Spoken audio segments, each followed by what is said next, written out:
Bonsoir à tous, j'espère que vous êtes en forme ce soir. Alors on doit parler de la question des signes.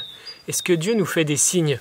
Parce que dans la foi, on reçoit Dieu et les vérités sur Dieu dans notre intelligence. Mais ensuite, dans le concret de la vie au quotidien, c'est intéressant de se demander si Dieu est présent et comment il est présent, quels sont les signes qu'il nous donne pour pouvoir avancer sur le chemin. Alors si vous avez déjà un peu parcouru la Bible, et je suis sûr que vous l'avez déjà fait, vous vous demandez peut-être pourquoi vous n'avez pas eu des songes comme Saint Joseph, pourquoi vous n'avez pas eu d'apparition d'anges, pourquoi il n'y a pas une nuée qui vous devance. Voilà, comme le peuple d'Israël avait une nuée qui le devançait dans le désert. Voilà, pourquoi est-ce que Dieu ne donne pas des signes clairs et pour vous montrer ce que vous deviez faire, Voilà, comme Saint Joseph, lève-toi, fais ci, fais ça, puis vous y allez, c'est facile, parce que Dieu l'a demandé, c'est clair dans vos têtes, alors vous y allez. Finalement, ce que vous demandez, ce que vous aimeriez, c'est ne pas avoir besoin de réfléchir, ne pas être libre, presque finalement. On voudrait des signes, parce qu'on se dit, ça serait pratique, j'aurais pas à choisir, tout serait évident. On aimerait aussi des signes qui nous diraient, ça c'est pas bien, ça c'est bien, vas-y, fais ça, ta vocation c'est ça. Le mal, il est là, et donc là, c'est le bien, choisis ça. Alors on aimerait avoir toutes ces évidences, finalement, mais ça ne marche pas comme ça. Alors est-ce que Dieu donne des signes? Oui, bien sûr. Dieu ne s'est pas retiré, il continue d'être présent et de nous donner sa grâce. Il éclaire nos intelligences, il éclaire nos volontés de l'intérieur, en nous. Dieu est en nous pour nous éclairer. Il nous donne des signes par sa parole, par exemple. Il nous donne des signes aussi par des événements de notre vie, par la charité fraternelle, telle personne qui va vous dire telle chose. Il nous donne aussi des signes par des motions intérieures. Tiens, vous allez vous sentir poussé à faire telle chose, à dire telle chose, à aller voir telle personne. Des motions intérieures. Et puis, il nous donne aussi des signes par l'exemple des autres.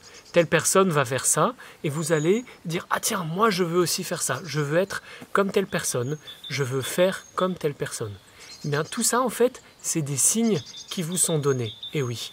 Alors, ce qui est compliqué, c'est d'arriver à discerner ces signes, et puis de les interpréter. Alors, les signes, pour bien les comprendre, bien les recevoir, ils vont demander de les recevoir dans la foi.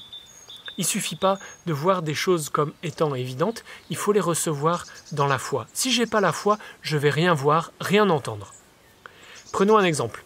Si vous n'êtes pas du tout musicien, que vous allez à un concert, vous allez trouver ça joli, vous allez trouver ça super, mais vous n'allez pas tout comprendre des subtilités de la musique. Vous n'allez pas voir que tiens, tel thème annonce tel autre thème. Que là, le musicien a voulu mettre une référence, le compositeur a voulu mettre une référence à telle autre chose. Vous n'allez pas pouvoir découvrir tout ça. Il y a beaucoup de détails qui vont vous échapper. Donc il va falloir former votre oreille pour comprendre les signes qu'il y a à l'intérieur de la musique, pour rendre votre oreille plus sensible, plus affinée. Et bien c'est exactement la même chose dans votre vie avec le Seigneur.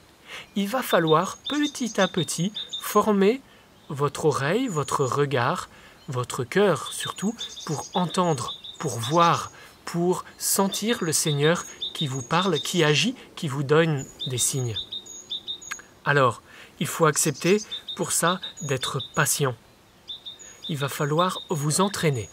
C'est en s'entraînant qu'on devient plus sensible. Voilà. Il faut un entraînement et de la patience. Alors, il y a beaucoup de choses aussi, quand je parle de patience, il y a beaucoup de choses qu'on comprend plus tard, qu'on ne comprend pas tout de suite. C'est après qu'on va se dire « Ah, là, c'était le Seigneur qui agissait ». On va voir la main de Dieu après.